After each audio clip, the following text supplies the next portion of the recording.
Despised by her family and overshadowed by her perfect sister, Alina never imagined the ruthless vampire king would choose her as his fated bride.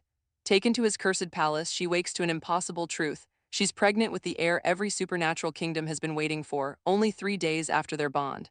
Now the rejected girl no one wanted becomes the most protected and the most hunted woman in the vampire world. Let me tell you about the girl no one wanted and the king everyone feared. If you listen carefully, somewhere inside this story, you might recognize a small piece of your own heart.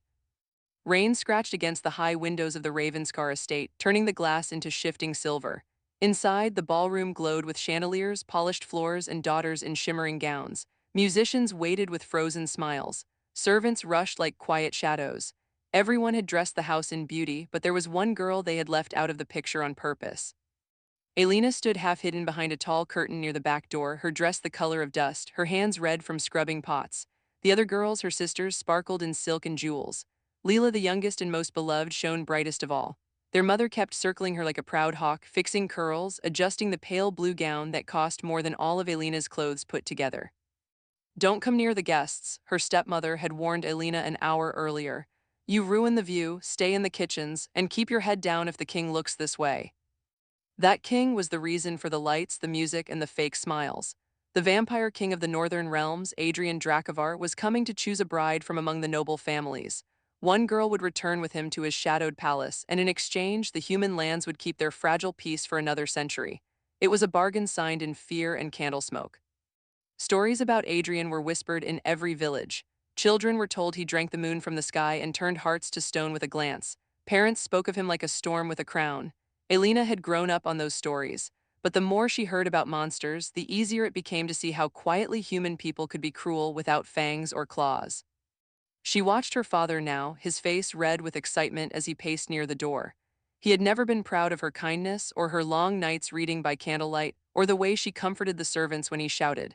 But if Leela was chosen, he would finally have something to boast about at every council table. In the shadows, Alina tied back her loose brown hair with a strip of old ribbon. Her dress was stained from the day's work, but her eyes were clear. She had learned a simple rule of survival in this house. If they pretend you are invisible, you can watch everything. And if you watch everything, you learn where to put your courage. An old kitchen maid hurried past, carrying a tray that trembled in her thin hands. When she stumbled, Alina stepped forward, steadying the silver before it crashed to the floor. "Thank you, child," the maid whispered. "They shouldn't have you out here, not tonight." "It's all right," Alina said softly. "If the king chooses Leela, maybe tomorrow I'll finally be free to leave." The words surprised even her. She had never said them out loud, but the thought stayed in her chest like a small, stubborn flame. Maybe being unwanted was a door, not a prison. The great clock in the hall struck 8. At the final chime, the tall double doors at the far end flew open with a heavy, echoing boom. Every candle flickered as if the night itself had drawn a breath. He walked in without hurry, as though the world moved around him instead of the other way around. Adrian Dracovar wore a deep red coat, embroidered in black like climbing thorns. His pale hair fell straight to his shoulders, glowing almost silver against the dark. His eyes were not the wild red Alina had imagined from the stories, they were a clear, unsettling gray like cold morning mist over a lake. A ring shaped like a sleeping dragon circled his finger. Two guards in dark armor followed a step behind, but they seemed dull compared to him, like shadows trying to keep up with lightning. People bowed so fast some nearly collapsed. Only Alina, hidden behind the curtain, stood upright, her breath caught. She waited for him to smile like a villain, to show his fangs, to bear the cruelty the stories promised. Instead, Adrian merely paused and listened. The whole hall had fallen silent, but to him it was not truly quiet. He heard the quick, greedy heartbeats of men and the nervous flutter of girls hoping to be chosen. He heard the tiny, tired pulse of the old maid still clutching her tray. And beneath all of that, like a note almost too soft to catch, he heard one heartbeat that did not race with fear or ambition. It pulsed steady and strong, wrapped in a sadness that tasted of ash and honey. For a moment his gaze clouded and something weary crossed his face. No one noticed, they were too busy being afraid. No one except Alina. "The King of Raventhorn welcomes your house," announced one of the guards, his voice ringing. "He comes seeking a bride, as the treaty commands. Present your daughters." Alina's father almost tripped over himself as he motioned Leela forward. Leela stepped out, perfect and glowing, her smile practiced. Behind her came the middle sister, Kara, tall and sharp-eyed. Jewels glittered at their necks. Perfume filled the air, sweet and heavy. Adrian's gaze drifted over them. He saw Leela's surface kindness, polished like glass but fragile. He saw Kara's hunger for power, sharp as a blade. He saw how their mother's hands gripped their shoulders too hard, how the father's eyes shone only when he imagined titles and gold. He felt nothing. The stories said Adrian chose brides for beauty, for blood, for the strength of their families. For centuries he had followed that pattern, and for centuries nothing changed. The ancient curse on his line kept his heart frozen, his kingdom half alive, his nights endless and echoing. But tonight, the strange heartbeat in the shadows would not leave his ears. "Is this all?" Adrian asked quietly. The question slipped through the hall like a cold wind. Alina's stepmother stiffened. "Why, yes, your majesty," she said. "Our two daughters as required, the finest." "That is untrue," Adrian interrupted, not with anger but with a tired certainty that made her shrink back. His eyes had already moved past them, scanning the edges of the room, the corners people pretended not to see. Alina felt his gaze before it found her. It was as if the air grew heavier around her ribs. She tried to retreat, but her back pressed against the stone wall behind the curtain. The old maid beside her whispered, "Don't move, child," but her hands shook. Adrian stepped away from the line of jeweled girls. He walked straight through the center of the hall, between noblemen who stumbled aside, past her father who reached out as if to stop him and then thought better of it. Every footstep sounded like a decision. He stopped in front of the curtain. For a heart-stopping second, Alina believed maybe he had changed his mind, that he would turn back. Then his hand reached out, and with no more force than a breath, he drew the curtain aside. The ballroom gasped. There she was, not painted, not polished. Her dress stained, her hair a bit wild, a small smear of flour still on her wrist where she had helped in the kitchen. Her eyes were wide, not with the fear of losing status, but the simple shock of being seen. Adrian studied her. He did not look at the dirt under her nails or the worn seams of her dress. He looked at the way she shifted slightly to shield the trembling maid standing behind her without thinking. He looked at the quiet, stubborn light in her gaze, the kind of light that does not know it's beautiful yet. "What is your name?" he asked. Alina's throat felt dry. "Alina Ravencar, your majesty," she added quickly because she knew how her family thought of her. "I am only a helper here." Her stepmother rushed forward, panic in her eyes. "She is not meant to be presented, sire. She is clumsy and—" Adrian lifted one hand, and the woman's words died as if the air had been gently taken from her lungs. It wasn't cruel. He simply would not let lies spread tonight. "I have watched this house," he said, his voice low. "From the road, from the shadows, from the eyes of creatures you do not notice. I have seen this girl carry meals up to servants who were forgotten. I have seen her stand between anger and those who cannot fight back. When your stable boy was struck, she cleaned the blood from the floor herself so he would not have to kneel there the next day." Murmurs rippled through the hall. Alina's cheeks burned. She had never wanted anyone to see those moments, not even to be thanked. Doing the right thing, she had always thought, was something you did when no one was watching. "How did you?" she whispered. Adrian's eyes softened for the first time that night, just a flicker. "Monsters are not the only ones who watch in the dark," he answered quietly. Her father stepped forward, his face twisted in a careful smile. "Your Majesty, with respect, surely you deserve a bride of higher refinement. Alina is plain, useful in the kitchen, yes, but—" Adrian turned his head, and suddenly the warmth in the room dropped. The chandeliers trembled. Though his voice stayed calm, there was an iron thread inside it now. "A kingdom does not survive on beauty," he said. "It survives on courage, on mercy, on people who do what is right even when there is no reward." The words struck Alina like a bell in her chest. No one in this house had ever spoken of her like that. Then, in a gesture that would be whispered about in every town for years, the Vampire King extended his hand toward the girl in the stained dress. "Alina Ravencar," he said, his eyes never leaving hers. "I choose you." The hall exploded with whispers, protests, a few poorly hidden laughs of disbelief. Leela's painted smile cracked. Her stepmother's hand flew to her mouth. Her father's face went from red to a dangerous, silent white. Alina didn't move. Her feet felt rooted to the floor. Somewhere deep inside, a child's voice whispered that this had to be a cruel joke, another way for the world to laugh at her. "Why me?" she breathed. It was not pride, only honest confusion. Adrian's hand was still waiting, steady as stone. When he spoke, there was something strange in his eyes, something almost like hope or fear or both woven together. "Because," he said softly, so only she and the trembling maid could truly hear, "for the first time in 500 years, my heart is not silent when I stand near someone." He took a small step closer. The distance between them shrank to a single heartbeat. And in that moment, as her fingers hovered inches from his, Alina felt a sudden rush of warmth in her chest, like dawn breaking through stone. The candles flared. Somewhere outside, thunder rolled like a drum. Adrian's eyes widened, filled with shock he could not hide. "That's impossible," he whispered, his voice barely sound. "The curse," it moved. The entire hall held its breath as their hands were about to touch, the future of both their worlds hanging in the space between their fingers. And then, before their skin could meet, a piercing cry broke through the ballroom doors, shattering the moment and turning every head toward the darkness beyond. The scream ripped through the ballroom like a knife of sound, sharp enough to slice the moment in two.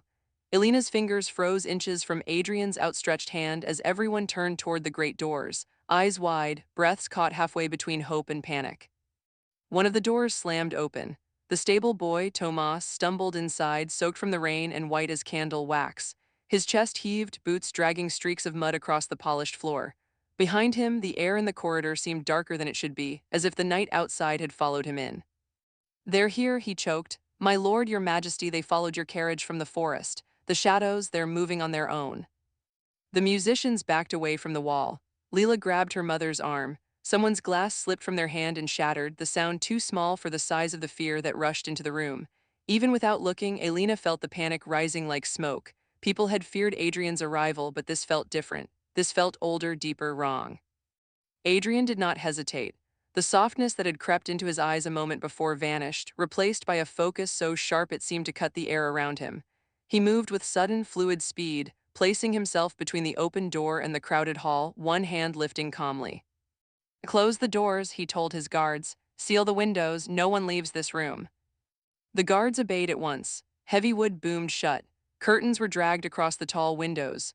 The safe, golden light of the chandeliers suddenly looked thin and small against the dark pressing from outside. Alina had always imagined that if danger came, Adrian would bare his fangs and roar the way monsters did in stories. Instead, his voice stayed low and steady, and somehow that was more frightening. Her father edged closer to him, swallowing hard. "What are they, your majesty? Is it your kind?"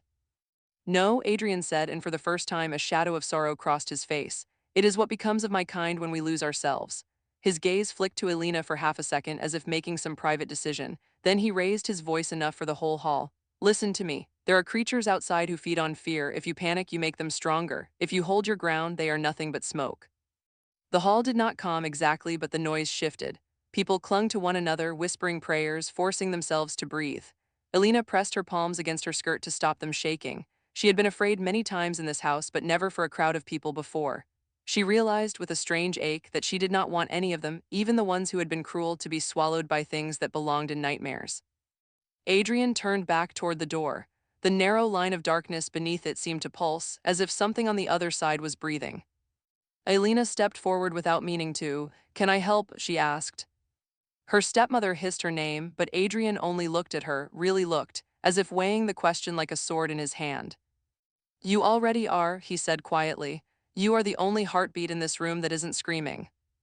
"I am scared," Alina admitted, surprised to hear herself say it out loud. "Yes," he answered, "but you are not letting fear choose your actions, that is the difference." Thunder rumbled outside, closer now. The candles flickered. Somewhere at the edges of hearing, a low, whispering sound slid against the walls like wind dragging claws along stone. Tomas the stable boy flinched. The sound had followed him in his mind. Adrian drew a slow breath and lifted both hands, palms facing the door. The ring on his finger gleamed, the tiny dragon's eyes glowing with a dull red light. He began to speak in a language Alina didn't know, soft, old words that tasted like iron and snow and stars. The air in front of the door thickened, shimmering faintly, as if an invisible curtain were being woven from light. But the shadows pressed harder. A sliver of darkness leaked through the crack beneath the door, thin as smoke, thick as oil. It curled and uncurled, searching. Adrian's jaw tightened. "They were not this strong before," he muttered under his breath. "Why now?" Alina whispered. His gray eyes shifted to hers. For the first time, she saw a hint of fear in them, not for himself, but for something larger. "Because something changed," he said. "Curse and darkness live comfortably together, hope disturbs them." He lowered his voice so only she could hear. "When my heart moved near you, the old balance broke. They felt it." Alina's mind spun. "So this is my fault." No, his answer was instant and fierce. Curses hate anything that looks like healing. That does not make healing wrong. He hesitated, then added, I cannot hold this barrier alone, not with the curse shifting, but your presence weakens them. If you are willing, stand with me. He held out his hand again, not as a king claiming a bride, but as a warrior asking someone to share the weight of his shield. Her family gaped at her. Leela shook her head violently, mouthing, don't. Her father looked torn between shoving her forward and dragging her back. The choice, Alina realized, was actually hers for once. She thought of all the nights she had wished to leave this house and find some proof that she mattered. Now the proof was in front of her, a king who believed her courage could push back the dark. Her legs still trembled, but they moved. Alina stepped up beside Adrian and slipped her hand into his. The moment their skin touched, the warmth that had burned in her chest before roared to life, brighter and wilder. It poured down her arm and into his hand, and then back into her again like they had become part of the same heartbeat. The air around them flared with a soft, reddish light, shot through with threads of gold. The nearest guests gasped and stumbled back. Even Adrian's guards stared. Adrian's face tightened, not in pain, but in astonished focus. Good, he said through his teeth. Now breathe with me, in, out, do not think of their shapes, think of what you wish to protect. Alina closed her eyes. She tried not to imagine the twisting shadows, the hungry whispers. Instead, she pictured Tomas, who always fed the horses first, even before he ate. She pictured the old maid's kind, tired eyes. She pictured Leela, afraid in a way pretty dresses could not hide. She thought about the servants who had whispered, thank you, when she brought them food or a blanket. Warmth surged again, responding to every image of kindness. The shimmering barrier in front of the doors thickened, deepening from faint silver to rich, glowing crimson. The shadows pressed against it, but now they hissed and recoiled, as if burned by something they did not understand. A sound like 100 wings beating at once echoed through the hall, but Alina's feet held firm. Her hand stayed in Adrian's, and she realized with surprise that the shaking had stopped. You see, Adrian said quietly, fear makes them large, love makes them small. She almost laughed at the simplicity of it, even in the middle of danger. You sound like an old teacher, she murmured. He glanced at her, and for a heartbeat, a smile flickered at the corner of his mouth. I have had a very long time to learn basic truths, he said. Most of us are simply too proud to follow them. The shadows screamed without a voice and flung themselves again and again against the crimson barrier. Each time the light pulsed, dimmed, then brightened stronger than before, as if drawing strength from every act of courage in the room, even the small ones, like a servant choosing not to run, or a frightened child squeezing their mother's hand instead of crying.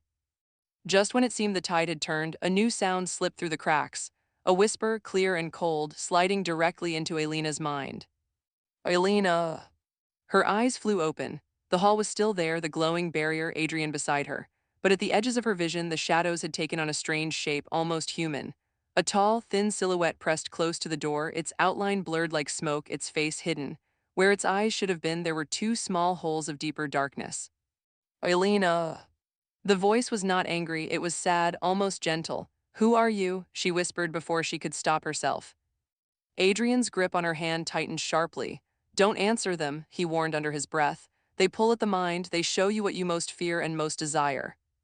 But the shadow had already heard her. Its head tilted, and when it spoke again, its words slid under Adrian's barrier as if they were made of water. 3 days, little spark, it whispered. 3 days to give a king a heart and lose your own. A chill knifed down Alina's spine. The warmth in her chest flickered. The barrier shuddered, dimming for the first time. Fear surged up quick and poisonous. 3 days to lose your own. What did that mean? Death, prison, becoming one of them. Adrian caught the change instantly. His eyes snapped to her, smoky lights swirling in their gray depths. Look at me, he said, voice low and urgent. Not at them, me. She tried, she really did. She focused on his face, on the line of his jaw, on the way his silver hair fell across his shoulder. She felt the steady strength of his hand, but the whisper coiled around her thoughts like cold fingers. You are no one here, it breathed inside her skull. They never wanted you, they only want you now because of him. When he is done, you will be emptier than before.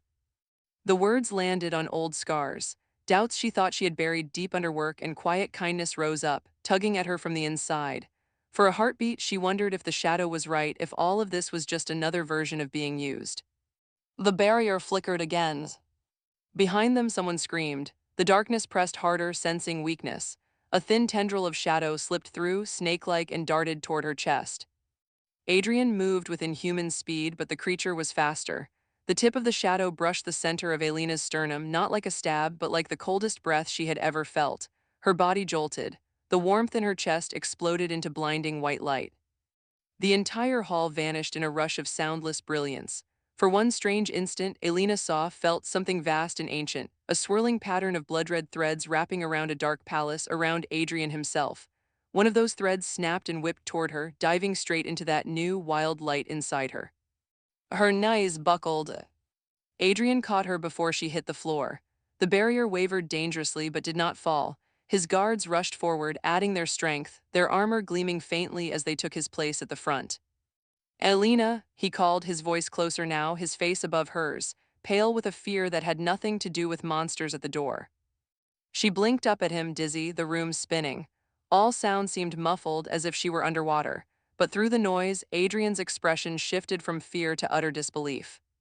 He went very still, his hand pressed against her back as he held her close, his gaze unfocused, as if he were listening to something deep and invisible. Then, so quietly that only she could hear, he whispered, "No." His eyes widened, reflecting something impossible. "I can hear it," he breathed. "Your heart and another, two heartbeats where there should be one." The shadows outside shrieked, the barrier groaned, the humans cried out in confusion. But Alina only heard his words, strange and echoing, as the warmth inside her turned suddenly, terrifyingly real. And before she could ask him what he meant, the world dissolved into a ringing silence and everything went black. Someone once said that when your whole world goes dark, you finally see which lights were real and which were just reflections. Alina floated in that darkness now, weightless, listening to a sound that should not exist. Thump thump. Thump thump. Two heartbeats close together, one strong and familiar, one soft and new like the echo of a distant drum. She tried to open her eyes, but the world was thick and heavy like she was swimming through ink. Somewhere beyond the black, she heard voices, muffled, distant. "Will she wake?" a man asked, tense. "She will," another voice answered, low and steady. "Adrian, she has more strength than any of us expected." The blackness loosened its grip. Cold air brushed her face. Something soft was under her back, rocking gently. Hoofbeats pounded a slow rhythm beneath the double drum of those two heartbeats. Alina's eyes snapped open. The ceiling above her was dark wood, carved with twisting vines and silver inlay. A lantern swung from a hook, casting warm, swaying light. The walls around her were padded with deep red leather. The whole space moved with a slow, rhythmic shake. A carriage, she realized, a very expensive one. She turned her head.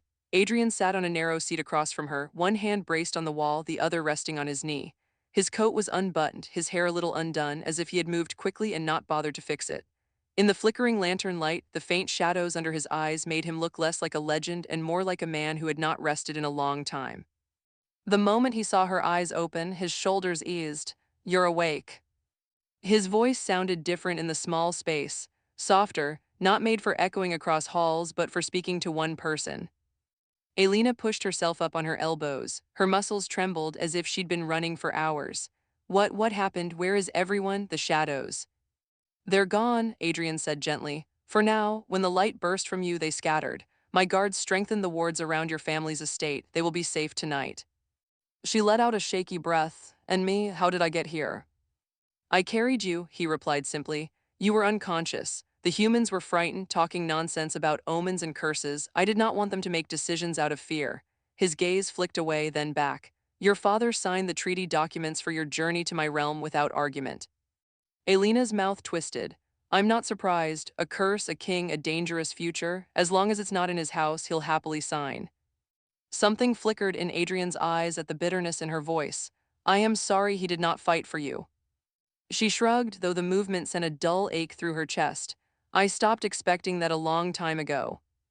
The carriage swayed as it hit a rough patch of road. Rain drummed steadily against the roof. Outside, she heard the steady clop of hooves and the low murmur of riders. Alina pressed her palm against her sternum where the shadow had touched her. Her skin felt normal, but inside there was that strange awareness. Her own heartbeat, and behind it, softer, like a second candle in a dark room. Her eyes met Adrian's. "In the ballroom, you said you heard two heartbeats. Was that, did I imagine it?" His expression turned careful, the way someone looks when they are about to say something that might change everything. "You did not imagine it." "That's not possible," she said quickly. "I know how the world works. You can't just touch someone's hand and—" "In your world, no," he agreed. "In mine, most things are not so simple." She swallowed. Then explain it to me, please, because right now I feel like I'm balancing on the edge of a cliff and the ground is made of questions. A hint of rueful amusement touched his mouth, then faded. He leaned forward, bracing his forearms on his knees. The lantern light caught the angles of his face, the small scar along his jaw, the almost invisible lines of wear near his eyes. 500 years ago, he said, my ancestor made a bargain he believed would protect our people. He tied our survival to fear. The more our enemies feared us, the stronger our line would become. But power twisted, mercy died, our hearts turned to stone, we became good at ruling and terrible at living. Alina listened, the rocking of the carriage and the rain outside fading into the background. Then, Adrian continued, an old seer from the mountain clans came to Raventhorn. She saw what our kingdom was becoming, she placed a countercurse upon us. His gaze went distant, repeating remembered words.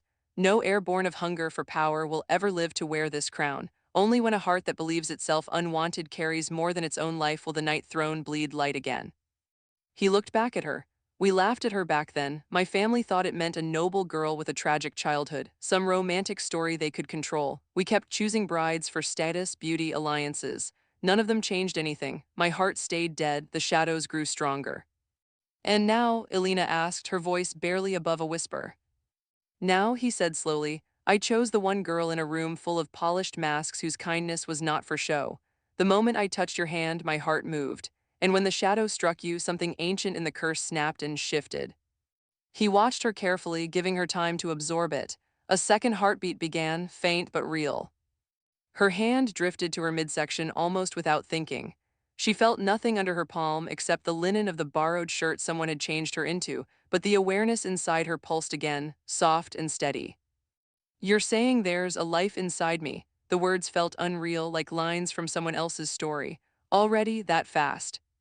In the old magic, Adrian said, time does not always behave the way we expect. This is not, he paused, choosing his words with obvious care.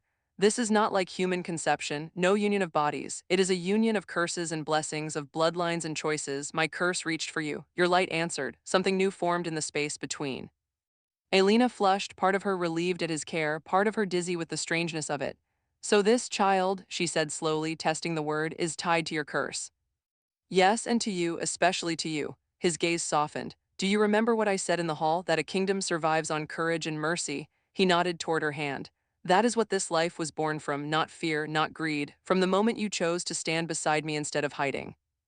100 thoughts crashed through her mind. I never chose to be part of this. I don't even know this man. I don't want a child. What if I'm not enough? What if it's dangerous? She realized she was breathing too fast. The carriage felt suddenly smaller, the air too thin.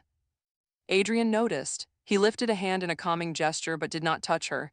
Alina, breathe with me as we did before, in, out slowly. She matched his rhythm, unwilling at first, then grateful as the edges of panic loosened their grip. After a few breaths, her thoughts stopped spinning quite so wildly. I didn't ask for this, she whispered, any of it.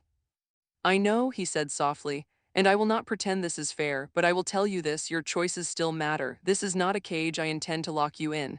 His jaw tightened. Too many in my line have taken what they wanted without asking. I refuse to add your name to that list. She stared at him, surprised by the quiet intensity of his words. Why are you different? He let out a breath that was almost a laugh, but there was no humor in it. Because I have had centuries to watch the damage we cause. I have seen brides fade like candles, servants break under cruelty, children learn fear before they learn their own names. His eyes darkened. And because once long ago a human girl tried to show me a kinder way and I was too proud to listen. She died believing I did not care. The memory of that failure has walked beside me every night since. Silence settled thick between them, warm and heavy. Finally, Alina said, You've been watching my house, for how long? Months, he admitted.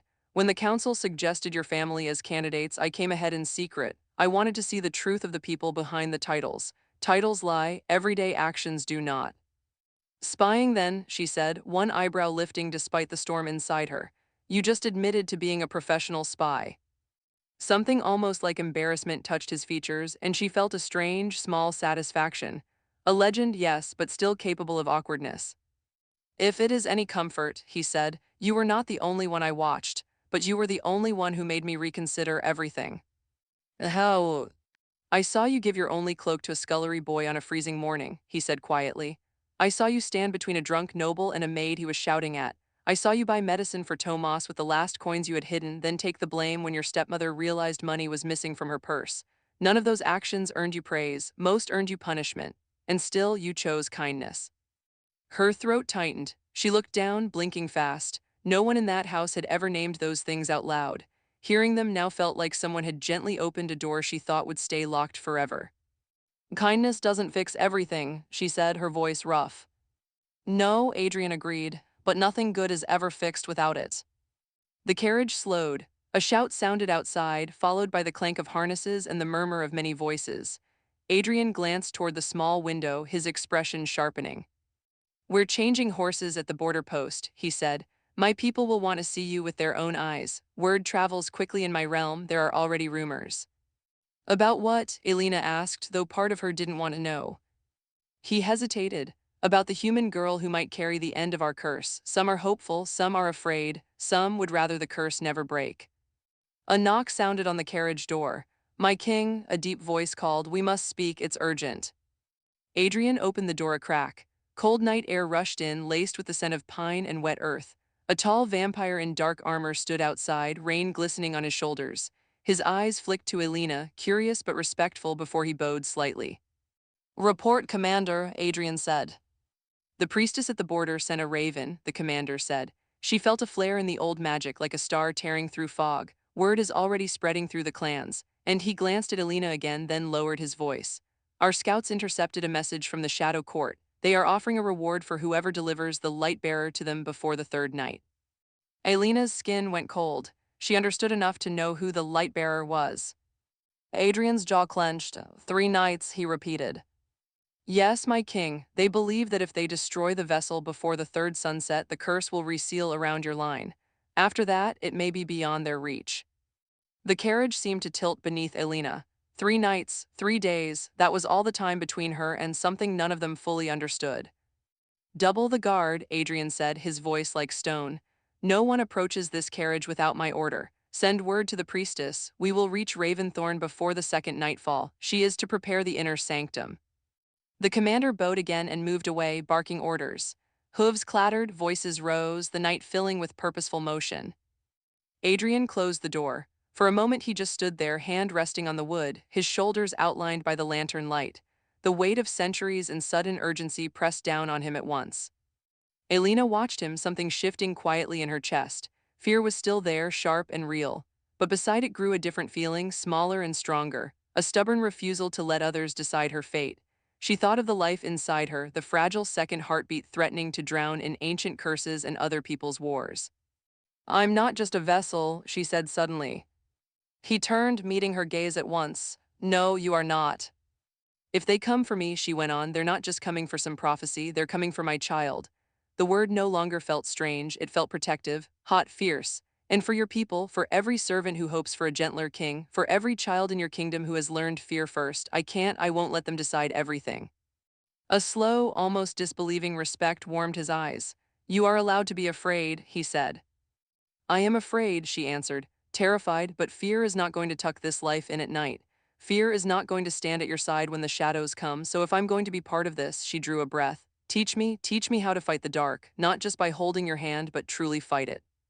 For a long moment, Adrian simply looked at her, as if trying to memorize the way she sat there in the swaying lantern light.